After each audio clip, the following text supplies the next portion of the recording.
Souvent, on confond la démission intérieure avec la conséquence des démissions intérieures, qui sont les maladies mentaux, qu'on peut voir comme le présentisme, ça veut dire t'es là mais t'es pas là. L'absentisme, t'es pas là. Le syndrome du lundi matin. Qui connaît le syndrome du lundi matin? Avez-vous entendu parler du syndrome du lundi matin? Ça.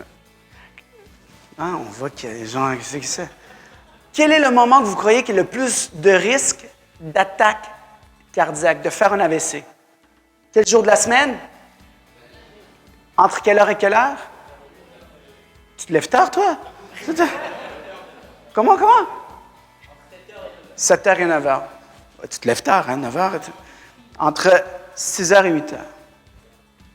Dès que le réveil matin sonne, AVC, non? Et c'est une statistique, c'est un fait. Les risques d'AVC au niveau international, c'est entre 6h et 7h le matin.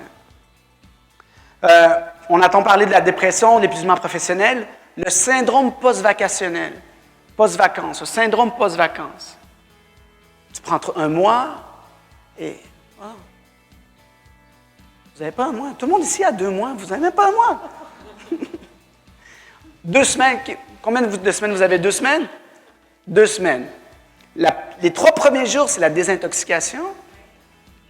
Les 3 autres jours, c'est que tu profites des vacances. Et tout d'un coup, tu es sur la plage et si vous observez, les gens font comme...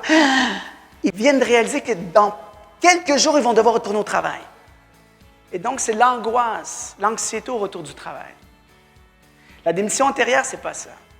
La démission antérieure, c'est je renonce de donner le meilleur de moi-même. C'est de renoncer de donner le meilleur de soi-même pour se faire justice ou pour affronter quelqu'un, un conflit qu'on a eu au travail et tout ça. Donc, c'est je retire le meilleur de moi-même pour me faire justice. Et c'est un processus. Et la conséquence de tout ça, ce sont les maladies mentaux qu'on peut avoir.